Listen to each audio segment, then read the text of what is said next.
If you main Warwick or play against a lot of Warwicks, you want to definitely watch the entirety of this video. In patch 26.16, Warwick is getting some major, in my opinion, game-changing for him changes. What I ended up doing, guys, is I got into a call with a challenger Warwick main, and we discussed some different aspects of what to look forward to in this next upcoming patch. For example, Warwick now is getting his AD buffed, but his passive healing is getting greatly reduced early. So the purpose of this video, guys, I got into a call with Xyllow. I'm gonna have all of his socials down below. He's an amazing Warwick player. He's also challenger. And I went ahead and talked with him about a couple different things that the typical Warwick player, mainly jungle, can look forward to in this upcoming patch.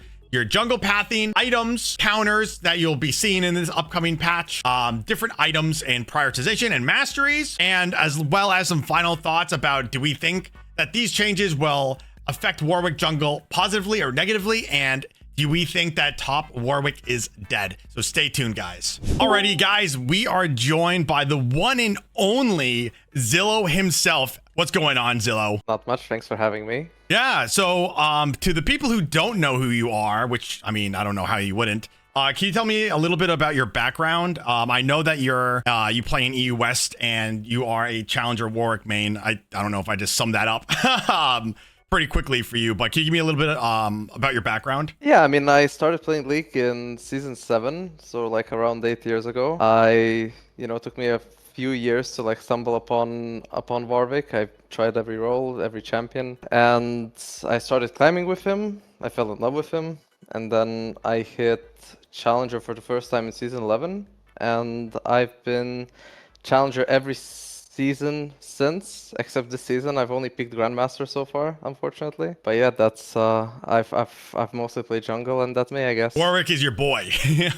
Yes, sir. Awesome. So as we are going to be discussing, obviously there's it is technically a minor change, but also a massive change. Not, similar to like the most recent, and I say that in quotes, obviously, when they changed like the lingering attack speed, all of the, like, those are some major changes. These are like some tuning, but obviously they affect, not only top lane Warwick, but also jungle Warwick. So with these changes that I've already kind of harped on, do you think that your jungle pathing will be different at all? Do you think that like starting like a buff, like a red buff or a blue buff, is still like the right call? Or do you think like starting like a minor camp like wolves or chickens is a better like path? And then like, do you still think that like full clearing is going to be like the course of action for Warwick in the jungle? I mean, realistically, if you think about it, right, healing nowadays for junglers is you just get it for free, right? So basically,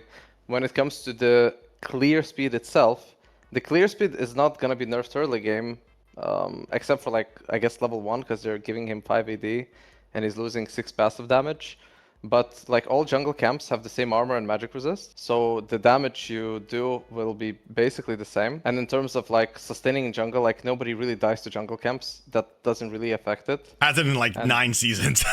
Yeah. That's been the case for a while. So like, because his nerf or adjustment, as they call it, is skewed towards him scaling. Realistically, I've already been prioritizing AFK farming as much as possible. They changed jungle, I don't know if this was like a year or two ago, I don't remember if it's season 13 or 14, but they made jungle respawn timers very low, so you're always losing something if you're ganking when your camps are up, right? Unless it's, a successful gank and the enemy jungler can't deny your camps. Because basically, you do a full clear, you do scuttle, you recall, you have a very small window to actually like do something, maybe get a gank or pressure lane, maybe defend against enemy jungler gank who hasn't reset for some reason, and then basically go back to farming. Like, first few clears will be basically the same. I've already been doing it even when Warwick's healing was good.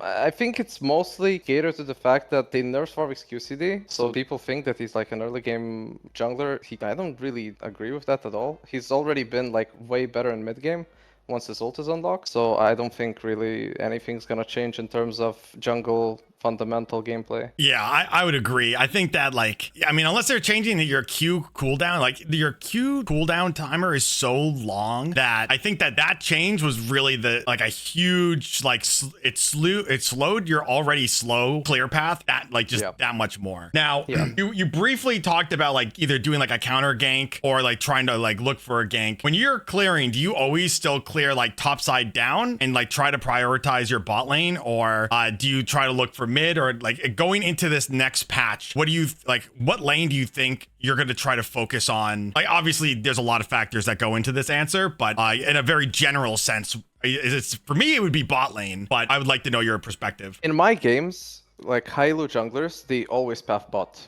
Like 95% of the time they path bot side. Now, because I think Warwick's early is genuinely shit, there are a lot of situations where I know that even if I do path bot side, I will basically say to the enemy team, you're free to take either take both scuttles, or you're free to like win the 3v3 bot side. Because like imagine my team picks you, me enemy picks Nautilus, you know, like why would I put myself behind if I know I can't impact the lane anyway? Yeah, absolutely. I can't. The second I walk up to the bush, it's over for me. Like I'll get collapsed on and we die. So in these kind of situations, you know, pathing away from bot is useful. Another thing is that there are like variations of how you can clear, right? I personally have been doing like either Raptor or Wolf start, which is basically the 9 camp clear start, right? You do a full clear, you do scuttle, and because you don't start the buffs, your small camps are going to respawn faster. So you can basically just redo them right after scuttle, and you get either an early Tiamat or a pickaxe longsword, you know, depending on what items you go, which is either like a big power spike for, you know, the first objectives, or, you know, just overall just a buff to your clear speed. I don't know, like realistically it's like there's a lot of niche things you can do, right? If we like actually start talking about fundamentals, the state at which jungle is right now, if you start on the bot side, like either, you know, if you're starting let's say Raptors and you're pathing top side, after you do scuttle, you do Raptor Krugs, you recall Drake spawning, you can the Drake spawning, you can either already go fight it, you know, if you have prio, or you can go back to finishing your camps. Basically, you have to have a goal in mind. Are you going to be playing for the Drake? Are you going to be playing for the grubs? Look at your comp, you know, like maybe you have a Trundle top lane and you're like, yeah, this guy's probably going to enjoy me getting the grubbies. Right? Maybe absolutely. Maybe my team just drafted a better comp, right? Grubs are overall really strong when your team drafts a strong early game comp versus scaling enemy champs. Same thing for, you know, Drakes. Maybe the first Drake is Mountain Drake, which is, you know, the tankiest to take. So there's no way I'll be able to start it. Best way to secure that Drake is to let the enemy start it and then collapse on them, you know, by either setting a vision or something. Like, there are so many options, but I personally tend to just, like, farm for myself, and I only go for guarantees. Yeah, So, I think that's some pretty good advice also, just on from not only like a higher elo player, but also kind of throughout the ranks. I feel like when I get asked this question a lot is a lot of junglers, and you know, Warwick is a little bit easier to like move around the map with you know, with your W, but they don't really go into the game with a plan at all. There's no plan of action. It's like, okay, so we know that Warwick is going to be, let's just say a little bit, your sustain is not as good. So maybe prioritizing an ocean drag, like the first ocean drag, would be like beneficial for you, since like I said, we're losing that life steal also, or like chem dragon, you know, like prioritizing certain objectives that are spawning at the early part of the game to compensate for the nerf, or I guess the change. I think it's a nerf, but the change that is happening with Warwick. But like I said, I think that's really, like, a lot of people do not think about that. Do you think that there are any, like, dragons are really your team buff, right? Versus like grubs or like Rift Herald or anything like that. Do you still, like, what is your preferred dragon? Is it mountain dragon? Is it ocean dragon? Is it cloud dragon for like the movement around the map? Moving into this next patch, is your dragon pick, like, obviously you don't get to pick the dragon, but if you have it in a perfect world, what would you prioritize with dragons? I mean, there's several things. For Warwick specifically, the two drakes that feel the best are Mountain and Chemtech. Like Infernal Drakes, especially early game, they don't really mean anything because you get what 3% AD, 3% AP. Like most champions are only gonna, especially early game, you're just gonna have one of the stats, so you're not really even, you're getting like half of that value already, right? It's basically just 3% more damage, which you're really not gonna feel that much. Mountain Drake feels amazing because sustain overall has huge value with resistances, and it scales the best out of any of the drakes. Like if you snatch 2 mountain drakes and then get mountain soul, the game, like if I get mountain soul, I don't think I ever lose the game. I don't think it's actually possible to lose with mountain soul unless your team for some reason gives them Atakan and they have been collecting the petals the whole game and they somehow end up with like 50 petals or something. Like mountain drakes are insane if you have like another tank on the team. Oh, absolutely. And especially with Warwick, which not only is his like tankiness derived from the lifesteal, but obviously your E and your resistance is just to keep you alive at lower HP. Yeah, but Ocean is also really good as a first Drake. It loses value as it goes. You know, there are certain comps where stacking a bunch of them feels good. Like if you have a Seraphine comp, right? And it's redundant. Yeah. It feels good with like shielding comps because, you know, shields are up, but they're still, you know, shields to block damage. They're passively regenerating HP. It's really insane to like push them out of lane. Ocean's a good first Drake. But for Warwick, yeah, I would say, I mean, Chemtechs feel really good. If you have like another champion that heals on your team, it is absolutely amazing. I will say though, with how strong the nerfs are, Chemtech as a first Drake will probably not mean much for Warwick. It'll make you feel like you're used to, basically. I would say that he loses so much healing early now that the 6%, like, right, because the healing is based on how much you're healing. So if you're healing less, then the percent buff is less, right? So you're getting less value from it. I think that Chemtechs you're not even gonna feel having as the first Drake anymore. As like you arrive to the mid game, it will stabilize. I think that at level 11, like Warwick will start feel like a nice champion. It's just that I play, in high ranks, so for me it's rough because most games are decided before that. So you really need to be smart about your picks, and the only white light at the end of the tunnel is the fact that it's solo queue and people make a shit ton of mistakes. Like no matter what rank you are, no matter what server you are, there are so many mistakes to capitalize on. Sometimes champs are too OP to do anything, but most of the time you can get some advantages from that. Yeah, absolutely. I totally agree. I mean, I think that in my eyes, Warwick hits his like minor power spikes when you hit level 3 and you get your E. Then you're level 6, then level 12. Like those are like some major milestones.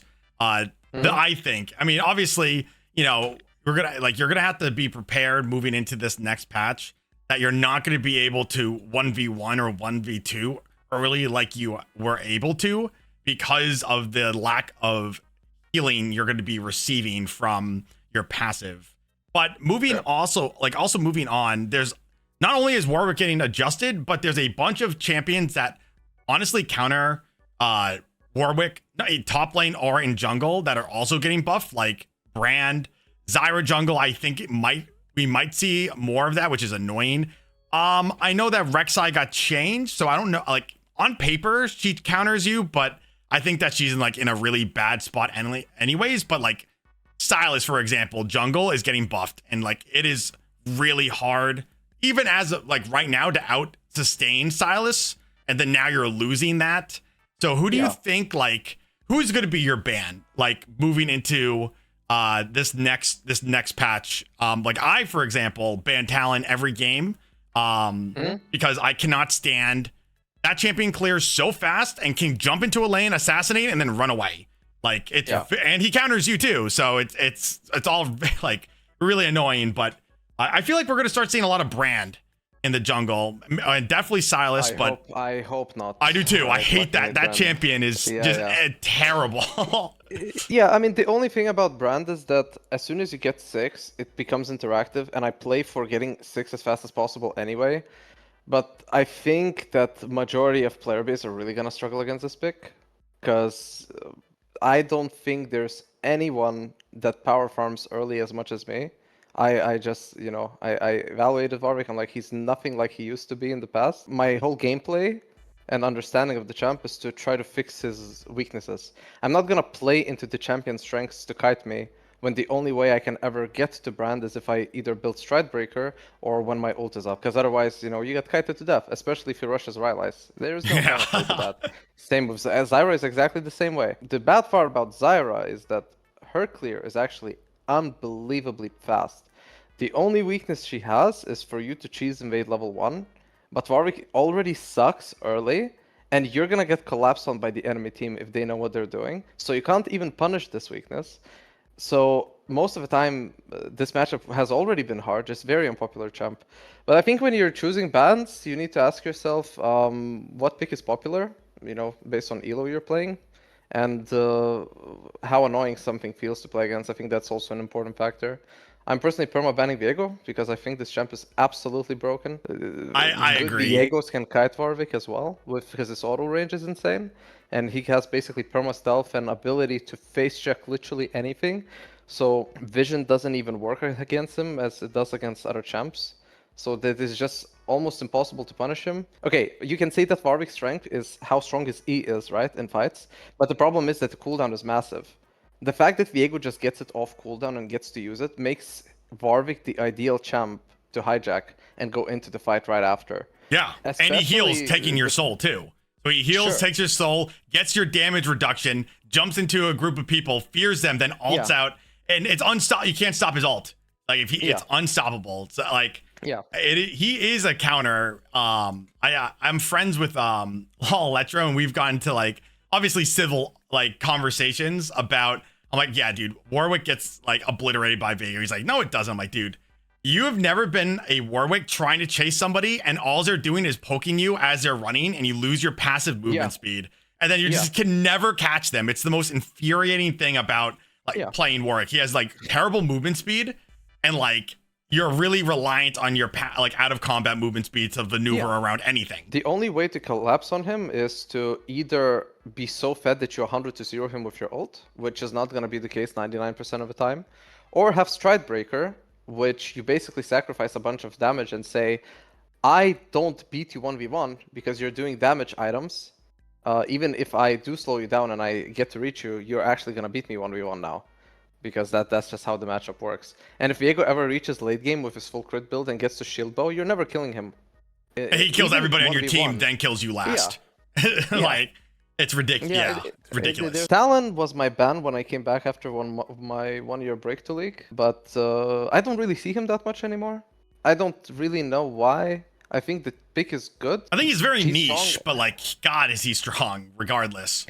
Yeah, his clear is obnoxious. You can't really punish him in stealth. If he's smart, you can never predict where he's standing after he ults, so you can't really hit it. The only thing that you can do if you're good is use your R, expecting him to E over a wall and cancel the flip, putting the wall on cooldown and forcing him to stay on your side, and then he can't really do much.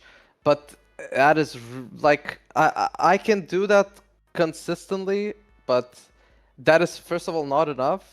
And even if it was enough, I think that like this is not something that most people have experience with, because you don't play against Talon, 200 games in a row. Yeah. And then like it's like, oh yeah, I know how to deal with him. Surely like knowing enough about the kit is enough, bro. Yeah. Not only is he such a niche champion, not I say niche, but like he's just not like super meta right now. But unless you have like just the game experience, I would say he's okay. He's okay. I think he's strong. I think he's strong, but I don't myself see a lot of him because I always, he's my permaban. But in low elo, I never see that. But like when I'm playing in Diamond Plus, like him and Lilia, I see a lot of, which they're both really annoying. But like a lot of these matchups are like they're negated by your knowledge of how to play around them as Warwick, which a lot of players. The vast majority of the player base is silver and gold and like all the regions, right? So like, are you going to be able to, as like a silver or gold Warwick, be able to outplay a Talon? Like, no, right? Because like, A, you haven't played against them often. And like when he does get picked, it's like, okay, he's just going to run circles around you and you don't have the game experience to deal with that. like since we're talking about picks, you mentioned Xyllows, I think. Yeah, that he also the didn't jungle say is anything. he's like he does more damage to jungle camps, which is Mhm. great. So he already has a decent clear. Now he's gonna be able to clear even faster. And Silas, I think, can out lifesteal you even with your We'll ult. learn the game now 100%. Yeah, so like, and he's already so oppressive, right? He can 2v1 early. He can hook you. He normally gets ult before you. Depending on how good at farming you are. Like, it's just gonna be like, I feel like we're gonna see a lot more of him as well. But like, I don't know how to deal with that really. If we see a lot more of him in the jungle, I think we will. I think we will.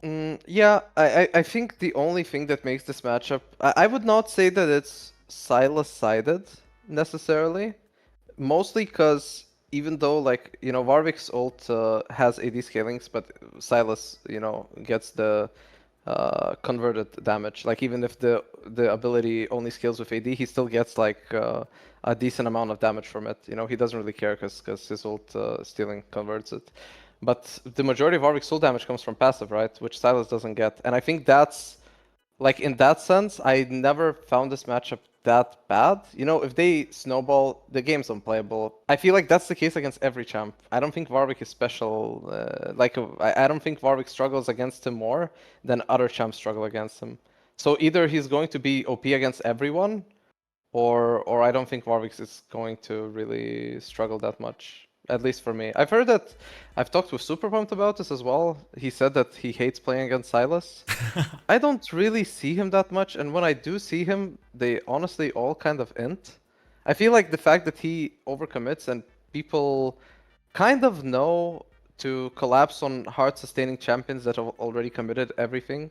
Like I don't think that he's that problematic. He kind of intrinsically has the same weakness as Warwick has. Once you collapse, once you commit with your E, you can't really run away. There's no running. You're in the fight. Yeah. It's just the same thing as Warwick. Like Warwick technically has better potential to disengage after a hard engage, right? Because if you go in with your ult, at least you can either stride, slow them, run away, or fear them, run away. Like at least you have that after ult. Without ult, it's different, but Silas doesn't even have that, technically. Like unless he takes your ult or somebody's ult to disengage. He doesn't have a disengage built into his kit at all. See, but because you're a Warwick main, you know how your ult works and how many weaknesses this has. So it's very easy to block him when he takes your ult to make sure that you're getting ulted so he can't run away. Because you know like where to stand so he's not, capable of actually escaping. Yeah, or even just holding your Q down at the same time. So you slide through him and then get hit, and then you're not even disrupted because of your Q, like how it works. It depends on when he presses the R, right? If you start holding the Q when he presses R, you're probably going to be dragging behind him the whole time. So like you have to already be through, like halfway through him for his ult to actually connect with you. Yeah, and you as the Warwick knows, like, the hitbox is terrible. If you're looking the wrong way, you just miss. So even if you're looking the right way, you can also miss. Now, you've been saying a lot about Stride Breaker. So if people have not seen your YouTube video where you did like an hour and 50 minutes of like rundown of like Warwick's kit, it's a full guide video, and I'll link it in the description below. Your main build, and I know that it's going to change because of these changes that are happening in the next patch in 25.16. Your main goal was going like Static Shiv and Kraken Slayer, and then you changed that to go, you dropped the Static Shiv, and then you went to Bork. So you've been saying that you've been going back the Stride Breaker. I personally do not like the item, but I'd like to hear like what your perspective is on like a full, and again, I know that like I don't build the same build every game, but for the generic Warwick going into this, what do you think is going to be like the best build for like a very generic like in game, and then like the best masteries? Because I know you've also changed your mind a little bit about going either lethal tempo or press the attack and then press the attack back to lethal tempo. I mean, it all comes down to just playing a bunch of games with every build and learning what the weaknesses of each are. There isn't a single item right now after like the item nerf patch. I think that made Warwick like not be able to carry anymore because Warwick's insanely item dependent. When they nerfed all the items, because Warwick's base kit hasn't been strong for a while. Yeah. Like the sustain is huge, right? Top lane, it's hard to kill, but it's nothing like it used to be. because his damage got nerfed, which was honestly I was scared that they were gonna go this route, and they did, because like I would much rather they nerfed the healing and didn't nerf the damage, because at least that way you can have some agency for potentially one-shotting squishies. So you gotta ask yourself going into the game, how confident am I that if I go an aggressive build, I am going to not even necessarily snowball the game, but I am going to be able to one-shot one target and not die. Because if you trade a 1-for-1, maybe that's worth late game, if you're playing against... Yeah, you kill the carry or something, and then it's negated. Yeah, but the majority of the time, late game, like nowadays, the meta is revolved around like every single champion has to somewhat scale into the late game, or they're not good. Because the second you pick a champion that's only good early game and it does nothing late game, people just don't fight you. They wait out a little bit, and then you get to free scale. And this applies to every rank. This is not only a high elo specific thing. If you're only trading a 1-for-1, you're probably not going to consistently climb. You want to be able to one-shot a target and live, or at least after killing them, be able to tank so much damage that your team can respond and clean up. Right? You engage, you one-tap somebody, ult, auto, Q auto, whatever the items you go, whatever the combo is. They get one shot, and then you use your remaining part of your E to damage reduce, and hopefully your team follows up in time. Maybe you live, maybe you don't. Maybe you are building death stance, like on my aggressive build, so you're getting a reset, so you're cleansing a bunch of damage. But if you're not getting that one kill, if you either reach an elo where you can't get that kill, or the state of items is where you can't get that kill, you need to ask yourself, why am I even building damage items at that point? Like, if I'm not gonna 100-0 with this guy, I'm a bruiser that just fully committed, right? Warwick's not a tank. He cannot tank as much as somebody like a Scion, like an Ornn, like a Maokai, like a Nautilus. He does not do that. He cannot survive nearly as much. You're not really picking Warwick just for frontlining. He can do front to back. He can go in and tank for a little bit, disengage and re-engage. But at that point, you just need utility. Your ult is a hard CC, your E is a hard CC. Stridebreaker, if you build it, the reason I'm building Stridebreaker all of these games lately is because the higher rank you go, the more unplayable Warwick feels. People know how to kite him and gap him a lot more significantly than in lower elo, where they just kind of run away, versus like an Ashe that's like running, kiting you and shooting you, Sivir, like really anybody, right? Like a mage is shooting you and you're just like, all right, dude, like I'm never catching you. So you're transitioning to more of an anti-mobility build versus doing the raw damage. Yeah, I'm just basically saying, because when you're building an item like Bork first, you're basically saying, when I have my ult, I can probably one-shot one target, or, when I don't have my ult, I'm not fighting because there is no way for me to actually gap close. I don't have a gap close ability. If enemies are good, they're going to kite me, I will get absolutely no value from it. So it incentivizes this AFK farming playstyle and only playing around your ult. But unfortunately, solo queue does not work like that, and if you only do that, you're going to struggle. And that's what's been happening to me. Like, one day, I'm going on a winning streak because I'm getting, my team isn't inting that much. But then the second your team is struggling against, enemy laners, you can't help them. You simply cannot help them because you cannot do anything about it. So I would rather do less damage, and every build has weaknesses. Static Shift as a first item feels amazing. There is no better first item, for that gold cost. It's insanely good damage because early game, champs don't have a lot of resistances and health. So the flat damage that Static Shift gives is really good. The movement speed feels great. The clear speed is amazing. I don't think there's a single item in the game that gives as good of a clear speed as Static Shift does. Stridebreaker doesn't even come close, and I think it even outperforms Bork overall, unless you ignore Raptors. Like, if we're ignoring Raptors, Bork can probably go on par, simply because of neutral objectives like Drakes and Grubs. You probably do a little bit more because those those objectives have a lot of HP. But for taking your own jungle, Static Shift is great. But it falls off like a truck.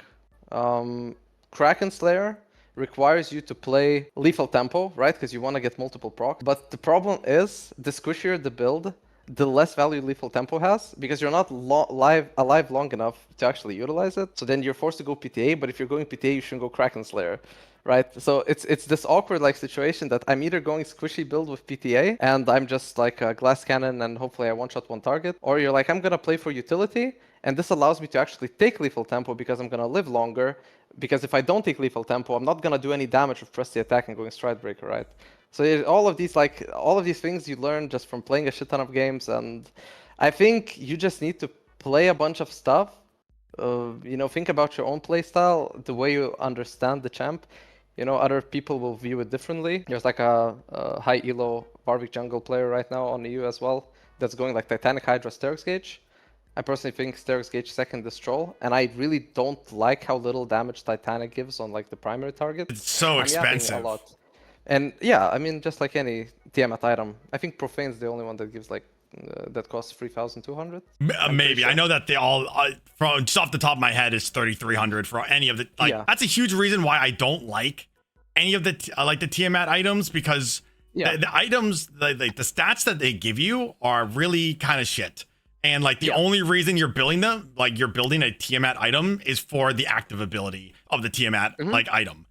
So it's like, do I want to go Bork, which just slightly got buffed, and it honestly feels good. Like I've been running like Bork and Kraken Slayer just for the damage and the sustain, and then I can clear like the jungle like really quick, almost probably a little bit faster with that build than if I went like Tiamat, like a Tiamat item. But like it's like Bork, for example, is so expensive, right? So like you have to choose which like item path you want to go. So do you think that like moving into this next patch, I feel like if you're like either a general Warwick player, an amateur, or like a lower elo, I think that maybe going Stride Breaker as your first item is probably what you want to do every game until you can build that fundamental about, hey, I know Warwick's abilities, his capabilities. I know that I can like run into 3 people at this point, and like this is how I can play. And then once you become more familiar with the champion, then you can go like with a Bork first, a Static Shiv first. Kind of tell if you could like, let's just say low elo to like, I would say when I say mid elo, like mid elo is like Diamond, right? To low Masters, and then high elo is like, like the upper escalon of Masters to Challenger. I think Masters is like high elo for sure. Like Diamond is, I would say, entry to high elo. I mean, it's just, to me, obviously Diamond is low elo, but this I think for majority the way they think is like Masters and above is high elo, low elo is what, like Iron to Silver, no, Iron to Gold maybe, and then Platinum to like Diamond is like mid elo probably. Yeah, what Riot says, it's Emerald to Iron, sorry, Emerald to Emerald down is technically considered like low elo, and then Diamond up is considered high elo. But I think that you are correct that there's a middle ground, right? Of where everything is. It can't just be like that black and white. Like there's a low elo, which I think personally is platinum and under. When I say platinum, I'm like plat 4 and under is low elo, and then mid elo is like plat to like diamond 4, and then high elo is probably like Diamond 1, Diamond 2, and up. Again, that's my perspective. I mean, obviously, people will disagree, and everybody does disagree. But again, do you think that for like a lower elo player, it's better to prioritize, I say in quotes, tankiness, right? Obviously, Warwick's tankiness is derived from his lifesteal and your E. It's not, and obviously the items that you're building, right?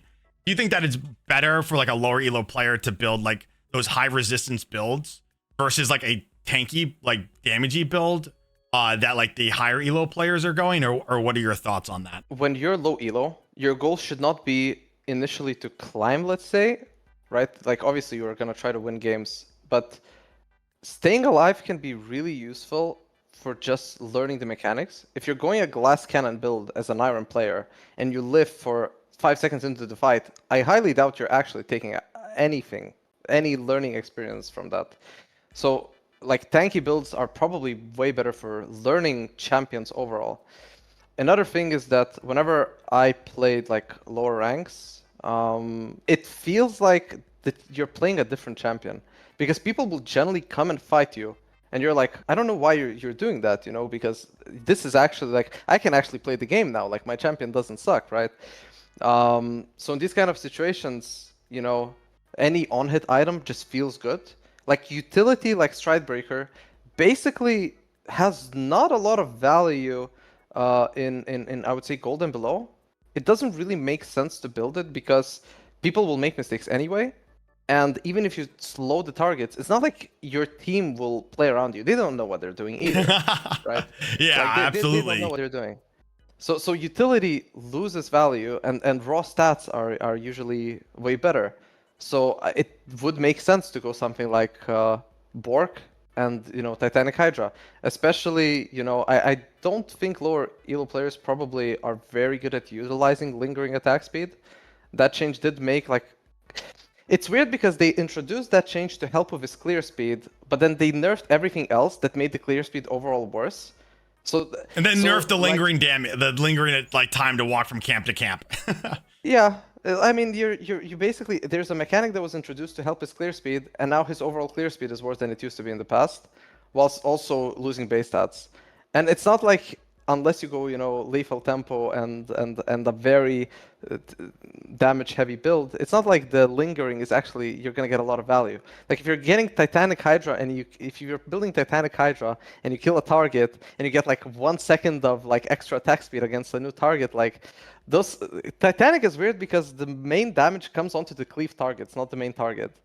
And usually when you're ulting somebody or you're, using either Titanic resets, like usually you're focusing the target that you want to die, right? Unless you're like specifically frontlining, which is not going to be majority of the time, like you're usually focusing who you want to kill, right? Like either somebody who has the least HP, somebody who's out of position, somebody who's closest to your team for you to kill.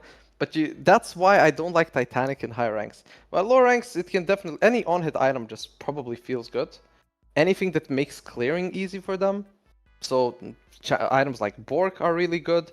Titanic is really good. Probably I would just go these 2 items, honestly. Do you think that we're gonna see like a resurgence? So like we're talking about like these tanky builds like Bork. I think Bork and Titanic is a you're edging towards a tanky build versus going with Stridebreaker, you're a squishier, and so on. Do you think that they're gonna be, we're gonna see like a resurgence in like Iceborne Gauntlet, like instead of first item Bork, second item Iceborne Gauntlet, and then Hex Plate, Experimental Hex Tech Plate. Oh my god, I'm saying it wrong. Is getting buffed as well. Do you think that like going Bork then Hex Plate would be like a good build path, or building it third, or what do you think about like these other like items that make Warwick a little bit tankier? What elo are we talking about right now? I'm saying probably like low to mid elo, because especially like if you're going Iceborne and you're going Titanic as well, then you're gonna be able, you're getting the Stridebreaker effect with,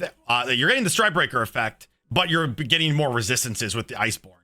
And I feel like if you're in higher elo, you're either doing one or the other. Like if, for example, like I would rather do like a Bork into an Iceborne into like another like on-hit item, instead of I personally really do not like Stridebreaker. So like any way that I can avoid me personally building Stridebreaker, I try to do. Yeah, I mean it may, I understand why you don't like it, but if you start like Bork obviously out DPS Stridebreaker by a long shot. It's not even close, right? That's not even debatable. The question you need to ask yourself, can you apply this damage? Low elo? Probably yes. So obviously, Bork Rush is probably really good. The weakness of Bork is that it's, if you don't know what you're doing, it's kind of squishy unless you keep autoing. And with the passive nerfs, it's probably going to be... even less healing. It will be the only way to actually feel like you heal on this champion early game. But at the same time, it's like, do you really want to play towards your passive early game when it's gonna be so shit? Like, I don't know if you tested it, but level 1, it takes like 30 auto attacks to heal from low HP to mid HP. It is legitimately impossible. Like, if the healing is gonna be that bad, I don't know if you can afford to view the champ the same way as you did before. Like, his biggest strength is now gonna be a weakness early. and going to become more manageable as the game progresses. So playing towards that like Warwick fantasy that I'm gonna be this unkillable one-shotting Demon King, and it doesn't really way exist. harder. Not anymore. Not in the early, the mid game. Like maybe like the the end Mid to game. late, yeah. But Yeah, like mid to late, I would say. Yeah, because like your early game, and what I personally like to do is, I like to fight early if I can because of how much sustain you have early with your E, and then also being low HP. Like you just heal so much. But now it's like I'm gonna have to personally play and get used to like not having that level of lifesteal, like going into like these like really early fights. But yeah, no, I'm not looking forward to it whatsoever. Do you think that there's any items that, for example, and then we'll move on to like the next topic here. Do you think that there are any items that you're going to be picking that you haven't really been like picking? Kind of like for example, like you and I both like going on hit builds, and like mainly focusing around his damage and then so on and so forth. Like now you tried building Black Cleaver, which I mean I haven't built that item in forever. Like maybe Triforce, maybe like obviously Sterix Gauge. Are there like any particular like sets of items that you're gonna be like, oh, maybe I should actually start building this? Yeah, I can give like a quick rundown on what I think on the like changes for Warwick's, base AD and things like this, right? Because that's also a factor. Hexblade I think has insane potential. I think this item is already like what is the English term? No. Like people don't build it even though I think it's good. Like it's underappreciated, yeah. Undervalued. I'm thinking of a different word, but anyways. Hexblade is going to give like 20% base plus 50% after you ult. People used to use this argument that like, oh, you're stuck in your ult for 1.5 seconds, so you lose value. Yeah, it doesn't matter. That legit means nothing. 8 seconds is still like a long time, and getting 20%, it's gonna give 20% movement speed. Like that is gonna feel great, even especially lower ranks. And it kind of like maybe even defeats the purpose of going Stridebreaker at that point, right? Because they can't outrun you. Yeah, like it's gonna. I'm scared of Olaf because of this next patch, by the way. Olaf, if they're not nerfing him, and I think they're not, will be a problem because that combination on that champ is gonna be scary. So Hexblade, I think, will gain a lot of attention. I already thought that this item has potential, but it isn't really a tank item, as you said. You said that Stridebreaker feels squishy, which I don't really necessarily agree with. Like, it gives 150 health less than Titanic Hydra, sure. But if you think about it, if you're not building Titanic for the damage, right? Because we agreed that the damage on the main target is kind of shit, then sacrificing 150 health for utility doesn't actually sound that bad, because realistically, like, you're only gonna feel that difference once you start building other HP items that also whose either damage scales with health, like Blood Mail, or the shield scales with health, like Sterix Gauge. Also, regarding the fact that his base AD gets buffed, like items like Trinity Force, I don't think Trinity Force is that great. It gives a bunch of everything, but at almost every situation there's something better to build. I don't think this item will become better. It's still playable, but even today I built Trinity Force one game. I was super fed. I couldn't carry the game, but in one team fight it did like 200 bonus damage. I was like, what the fuck? Yeah, you might as well build Kraken Slayer at that point, or literally any other item. Yeah, because it's not even tanky, right? You get like 333 health. You're not gonna feel that in late game fights either. And early game, I mean, it scales. It gives some damage from base AD. Sterix Gauge scales with base AD. What else scales? Black Cleaver. Black Cleaver is annoying because like one of the weaknesses, the item itself is very strong. I'm not gonna lie, like Black Cleaver is a good item, but the problem for Warwick is that half his damage is magic. Obviously, you could ignore that fact if the utility for your team would be worth it, right? ADCs would love to have armor reduced on the targets. If you have like a hyper carry like Zeri, Yunara, Jinx on your team, they would love for you to build a Black Cleaver. Issue is that unless you build specific items, you can't actually apply the armor pen. Because first of all, Warwick's ult is magic damage, right? If you don't have items and you just build a Black Cleaver, you're not applying the, you know, the armor reduction because it's only physical damage. Then you would say, okay, what if I buy other items, you know, that give the armor reduction? Yeah, so you're kind of building. You have to like build your entire kit around the Black Cleaver, and it's like, is it actually worth doing that? Which the answer is 9 out of 10 times, no. It's not worth. It's not worth building it like your entire kit around that one item, especially with items being really gutted as much as they have. There aren't really quote unquote OP items anymore. You know, obviously like with the mythic items, like those items were OP, but there's not like a particular item that it's like, well, if you build it, I just win. Yeah, I mean, if the item is good enough, like it's yeah, exactly as you said, you have to think it from a different direction. You shouldn't make a build to work towards Black Cleaver that's already not full value on you.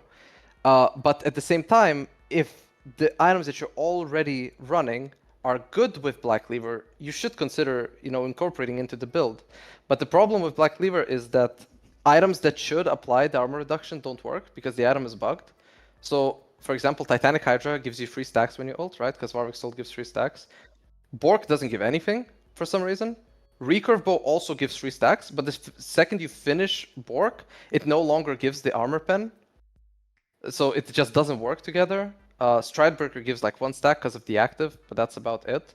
So it doesn't feel good. Because when you're ulting a target, you're like, I would ideally want to like instantly apply all the stacks, but you need to, even Q itself doesn't give, right? It's also magic damage. So you can either build Titanic Hydra, which is guaranteed to apply it, because I think that's the only like actual Warwick item that applies it well, because you can apply it, you know, AoE as well to other targets. But do you really want to? I personally don't like Titanic, so I don't build Black Cleaver because of it. But if I, for some reason, started building Titanic, I would, you know, consider building Black Cleaver. So it's just sad that there's like no combination that actually feels good. I looked into this, but I don't think there's gonna be a lot of changes. Sterak's Gauge will probably be better a bit, and yeah, just to keep you alive a little bit longer. Yeah, yeah. And Iceborne might be, you know, better. I don't like Iceborne that much because in situations where I want the utility, I would probably just go Stridebreaker over it. It doesn't feel like as tanky as other like armor and HP items. The damage is also like, you know, it's a little bit of damage. It's nice, but it's nothing crazy. So then, like, I don't want to not build Stride and build Iceborne and then get kited anyway, because I can't actually even Q the target once to apply the Iceborne. I'd rather just like have a tool that allows me to gap close to them and that's it. Because that's where the problem comes in usually. Like once you're already on the target, it's much easier to not get kited than, you know, vice versa. So that's just my like feeling of the item. But I know a lot of people like it and have made it work. I think Daug was like building it in NA a while ago. I think he was building it almost every game. Is he a top laner or is he a jungler? He is a jungler, but I don't think he plays anymore. I'm not 100% sure. But I think he was going like Bork, Darkseal, Iceborne. Yeah, I was going Darkseal for a long time, and then I just changed it up because you know, that 300 gold, which is great, you know, they give you a little bit more healing on your passive, and then you're on your Q and obviously your R, but like that 350 gold is also like a longsword. Like, you know what I mean? Like, I would rather go with that. Yeah. For me personally. Now, this is obviously a question that we've kind of already, and like, I think the great thing about Warwick, and I get asked this all the time, why I main Warwick, is like, you can have, he's such a versatile champion, meaning that like, you can go full on hit, you can go full AP, you can go full lethality, you can do hybrid builds, and they all work depending on like you as the player's like level of comfortability and play style. Like, and that's why I think it's great that like, for instance, like I don't like Stridebreaker, but you like Stridebreaker, and we both have like equal, not equal, but like great cases on like, I like to build it because I play like this. I play, you know, I build it this way. Let me stop you there. I don't like Stridebreaker. I am forced to build this shit item. That is how I feel. Nothing about this item feels satisfying. It's terrible. It allows me to play the game. It allows me to play the game because I generally cannot do anything without my ult. I don't think this item, the active on the item is amazing. But the only way that's it though. The stats are terrible. Yeah, you need to either.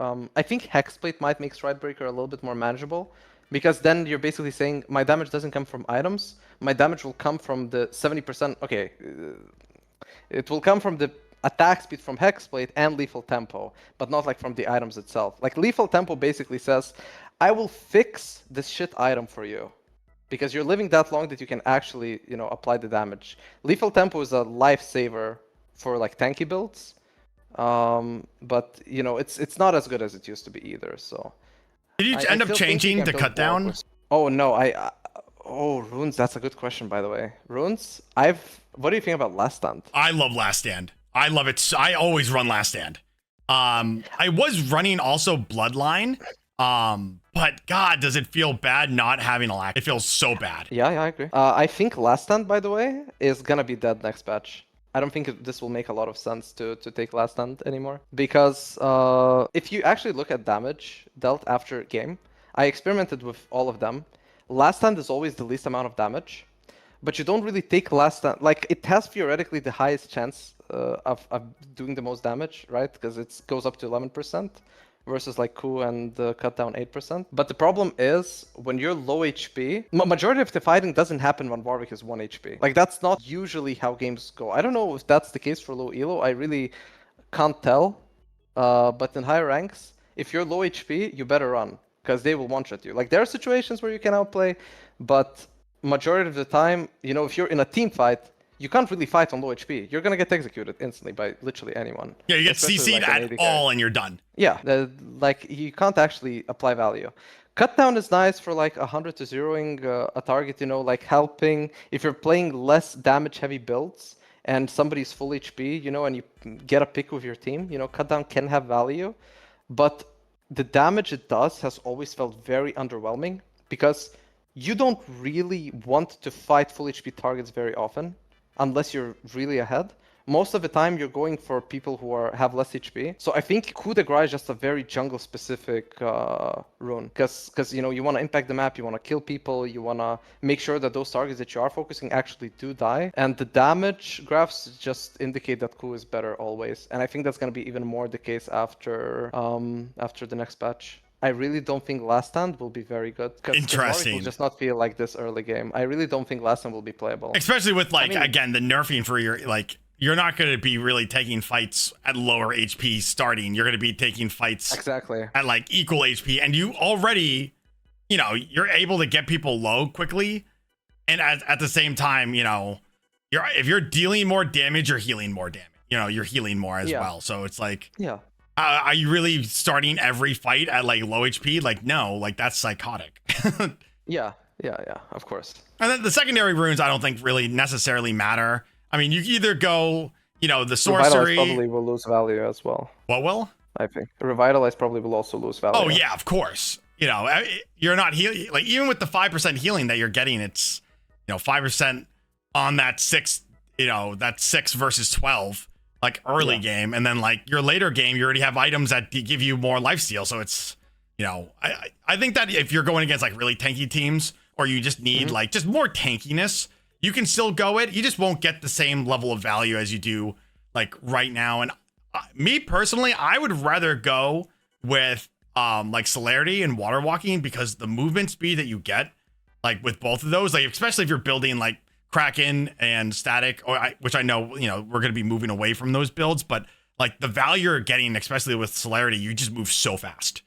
Yeah. And like even with Hexplate, like you're going to be moving a little bit faster, with that's actually a good argument. Yeah. So, I think Celerity Water Walking with Hexplate might feel very good, actually. It's going to be, instead of getting that 20%, it's so it gives you 7% movement speed.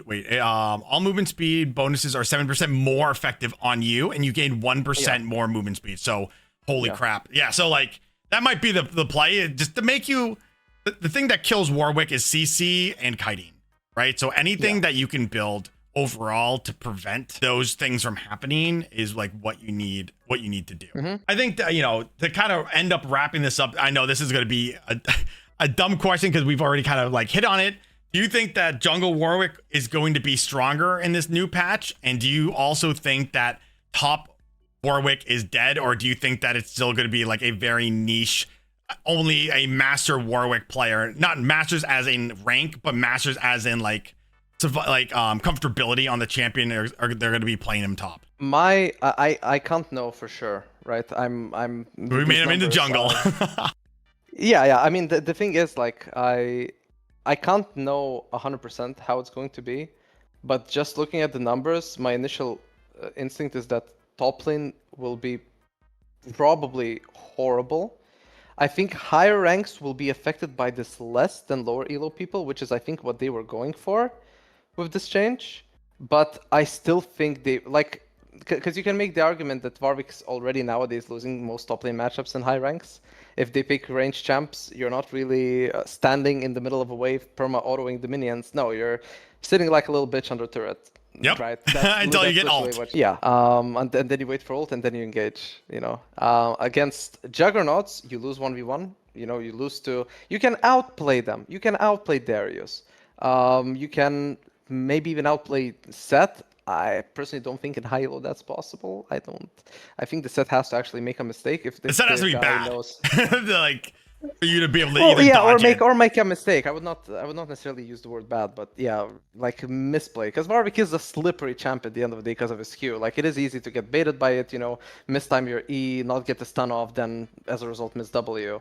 But Warwick already struggles in all these matchups, so top lane mains have adapted to it and started playing like way more passively. But there are still a few very aggressive Warwick top lane players. There's Valo, who's French in EU. He's like Masters, or GM sometimes, I guess. And then there is the Korean high-elo guy who's like 1,200 LP. I think that guy peaked like rank 3 this season with like 1,800 LP. Oh my Some god. crazy shit like that. Yeah. There was an insane top lane guy in Korea. And every single game, he plays super aggressive. He makes sure to deny the first 3 creeps from enemy champs. You know, sit like behind minions and don't let them get to the wave. He's not going to be able to do that anymore. So people who played very, very aggressively, that playstyle is killed. But the people that have said that, okay, Warwick is really not that great right now, I'll just play safe and play from mid game. I think for those people like Hornlime, Flamos, they won't really feel the difference as much. But I still think they will struggle a lot.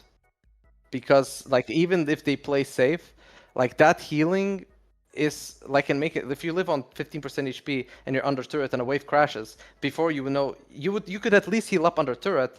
Now you're gonna heal so little that a lot of champions will actually have insane execute potential against you. They will actually be able to dive Warwick 1v1, which was very hard to do before. And I think that's where it's gonna feel like shit for them. And in jungle, it will be weaker. My initial thought is that it's gonna be weaker. Like, the damage kinda scales, but I think the only way Warwick in jungle would feel better is if they improved his clear speed. And I really don't think that a little bit of scaling passive damage makes a difference against camps that have thousands of HP. I really don't think it's gonna feel like it's a buff at all. Yeah, I would agree with you. I think that top lane is definitely going to feel it, just in general, across all the ranks, right?